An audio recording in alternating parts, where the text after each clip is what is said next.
Hi అండి. అందరికీ నమస్కారం. Welcome to my channel. ఈ వీడియోలో ప్రభుత్వ ఉద్యోగ పెన్షనర్లకు కొత్త పీఆర్సీ అమలుపై ఇప్పటివరకున్న తాజా సమాచారాన్ని అయితే వీడియోలో తెలుసుకుందాము. వీడియో అయితే ఎక్కడే గాని స్కిప్ చేయకుండా ఎండ్ వరకు చూసేయండి. అప్పుడే ఇన్ఫర్మేషన్ పూర్తిగా అర్థమవుతుంది. అలాగే వీడియో చూస్తున్న ప్రతి ఒక్కరు వీడియోకైతే లైక్ చేయండి ఫ్రెండ్స్. ఈ వీడియోని తోటి ఉద్యోగ పెన్షన్ మిత్రులతో అయితే షేర్ చేయండి. కొత్తగా మన ఛానల్ చూస్తున్న వారు ఇంకా ఎవరైనా సబ్స్క్రైబ్ చేసుకోకుంటే వెంటనే మన ఛానల్‌ని సబ్స్క్రైబ్ చేసుకోండి. సో, దీని ద్వారా నేను చేసే లేటెస్ట్ వీడియోస్ అన్నీ మీ వరకు రీచ్ అవుతాయి. ఇక ఆలస్యం చేయకుండా వివరాలకైతే వెళ్ళిపోదాము. కేంద్ర ప్రభుత్వ ఉద్యోగులు మరియు పెన్షనర్లందరూ ఎంతో ఉత్కంఠతో ఎదురుచూస్తున్నటువంటి 8వ వేతన సంఘానికి సంబంధించిన కార్యకలాపాలు ఇప్పుడు అత్యంత వేగంగా పుంజుకున్నాయండి. ఈ వేతన సంఘం పంపిన 18 అత్యంత కీలకమైన ప్రశ్నలకు సమాధానాలు ఇవ్వడానికి మార్చి 16వ తేదీని ఆఖరి గడువుగా అయితే నిర్ణయించారు.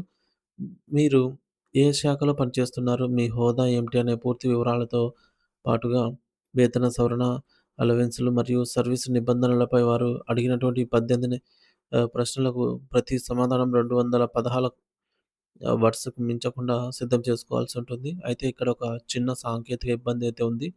ఆన్‌లైన్ పోర్టల్‌లో ప్రతి వ్యక్తికి కేవలం 10 నిమిషాల సమయం మాత్రమే కేటాయిస్తున్నారు.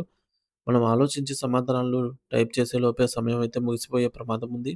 అందుకే మేధావుల సూచనల ప్రకారం మీరు మీ సమాధానాలను ముందే ఒక వర్డ్ డాక్యుమెంట్‌లో లేదా నోట్‌ప్యాడ్‌లోనో టైప్ చేసి పెట్టుకొని, పోర్టల్ ఓపెన్ చేయగానే వాటిని కాపీ పేస్ట్ చేయడం ద్వారా ఈ ప్రక్రియను వేగంగా పూర్తి చేయవచ్చు. వ్యక్తిగత అభిప్రాయాలు లేదా మెమోరాండంలు సమర్పించాలనుకునే వారు సమల్ వారి కోసం కూడా వెబ్‌సైట్‌లో త్వరలోనే ఒక ప్రత్యేక లింక్ అయితే అందుబాటులోకి తెస్తామని కమిషన్ తెలిపింది. మరి ప్రస్తుతం వివిధ మంత్రిత్వ శాఖల తరఫునటువంటి సమగ్ర సమాచారాన్ని సేకరించడానికి ఆయా శాఖలు నియమించినటువంటి నోడల్ ఆఫీసర్ల కోసం మాత్రమే ఒక ప్రత్యేక లాగిన్ లింక్ చేయబడింది.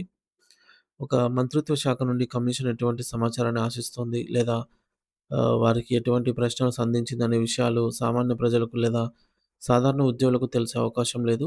ఇది కేవలం ప్రభుత్వ అంతర్గత సమన్వయం కోసం మాత్రమే ఉద్దేశించబడింది. మరి పరిపాలనా పరమైనటువంటి గోప్యత మరియు క్రమశిక్షణను కాపాడటానికి కమిషన్ ఈ విధమైనటువంటి పరిమితులను విధించింది. కమిషన్ తన పనితీరులో పారదర్శకతను పెంచడానికి వెబ్‌సైట్‌లో ఒక అద్భుతమైన క్యాలెండర్ వ్యవస్థను ఏర్పాటు చేసింది. ఈ క్యాలెండర్ ద్వారా కమిషన్ ఏ రోజు ఎవరిని కలవబోతోంది, ఎక్కడ పర్యటించబోతోంది అనే వివరాలు స్పష్టంగా తెలుస్తాయి. వివిధ అసోసియేషన్‌లు, ఉద్యోగ సంఘాలు, యూనియన్ టెరిటరీస్ మరియు రాష్ట్ర ప్రభుత్వ ప్రతినిధులతో జరిగే సమావేశాల కోసం ప్రత్యేక విభాగాలు క్రియేట్ చేశారు. ముఖ్యంగా ఢిల్లీలో జరిగే ముఖాముఖి సమావేశాల వివరాలు, ఏ ఏ తేదీల్లో ఎవరికి ఇంటర్వ్యూలు కేటాయించారో కూడా ఇందులో డిస్‌ప్లే అవుతుంది. ఇంకా తేదీలు పూర్తిగా అప్డేట్ కాకపోయినప్పటికీ వ్యవస్థను మాత్రం సిద్ధం చేశారు. ఇందులో మరో విశేషం ఏమిటంటే ప్రతి రకమైనటువంటి సమావేశానికి ఒక ప్రత్యేక రంగును కేటాయించారు. ఇక ఉదాహరణకు రాష్ట్ర ప్రభుత్వ యూనియన్‌లతో మీటింగ్ ఉంటే ఒక రంగు, కేంద్ర శాఖతో ఉంటే మరొక రంగు కనిపిస్తుంది. దీనివల్ల క్యాలెండర్ చూడగానే ఆ రోజు జరుగుతున్న కార్యక్రమం ఏమిటో సులభంగా అర్థమైపోతుంది. ఇక కమిషన్‌ను నడిపించే వ్యక్తులు గురించి తెలుసుకోవటం ప్రతి ఉద్యోగికి చాలా అవసరం. ఎందుకంటే వారి ఆలోచన దృక్పథమే మీ జీతభత్యాలను నిర్ణయిస్తుంది. కమిషన్ చైర్పర్సన్‌గా అత్యున్నత న్యాయస్థానమైనటువంటి సుప్రీంకోర్టు మాజీ న్యాయమూర్తి జస్టిస్ రంజనా ప్రకాష్ దేశాయ్ గారిని నియమించారు.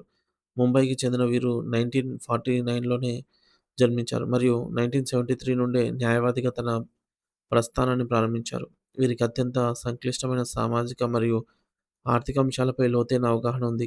గతంలో వీరు జమ్మూ కాశ్మీర్ నియోజకవర్గాల పునర్విభజన కమిటీ, ఉత్తరాఖండ్ మరియు గుజరాత్ రాష్ట్రాల్లోని యూనిఫార్మ్ సివిల్ కోడ్ కమిటీలకు నాయకత్వం వహించారు. ఇంతటి అపారమైన అనుభవం ఉన్నటువంటి వ్యక్తి నేతృత్వంలో వేతన సంఘం పనిచేయడం వల్ల ఉద్యోగులకు న్యాయం జరుగుతుందనైతే అందరూ ఆశిస్తూ ఉన్నారు. మరి సభ్యుల జాబితాలో మరో కీలక వ్యక్తి ప్రొఫెసర్ ఫ్లగ్ ఘోష్. వీరు ఐఐఎం బెంగుళూరులో ప్రొఫెసర్‌గా పనిచేస్తూనే ప్రధానమంత్రి ఆర్థిక సలహా మండలిలో మరియు నీతి ఆయోగ్‌లో సభ్యులుగా అయితే ఉన్నారు. సో, వీరు నేషనల్ స్టాటిస్టిక్స్ కమిషన్ నిర్వహించిన సర్వేల ఆధారంగా ఇటీవల డిఏ లెక్కింపు విధానంలో మార్పులు తీసుకొచ్చారు. అంటే గణాంకాల విశ్లేషణలో వీరు దిట్ట. కాబట్టి 8వ వేతన సంఘం ఇచ్చే నివేదిక పూర్తి పూర్తిగా డేటా ఆధారితంగా మరియు శాస్త్రీయంగా ఉండబోతోందని మనం అర్థం చేసుకోవచ్చు. ఇక కమిషన్ సెక్రటరీగా సీనియర్ ఐఏఎస్ అధికారి పంకజ్ జైన్ గారు వ్యవహరిస్తున్నారు. అస్సాం, మేఘాలయ క్యాడర్‌లకు చెందిన వీరు పరిపాలనాపరమైన లోటుపాట్లను లేకుండా కమిషన్ కార్యకలాపాలను పర్యవేక్షిస్తున్నారు.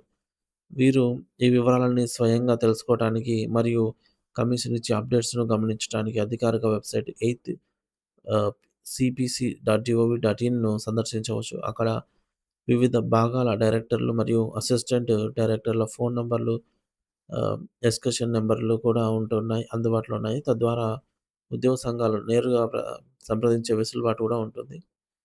సో, లింకు పూర్తిగా ఓపెన్ అయినప్పుడు మీరు మీ యొక్క డిపార్ట్‌మెంట్ తరపున బలమైన వాదనను వినిపించే అవకాశం అయితే ఉంటుంది ఫ్రెండ్స్.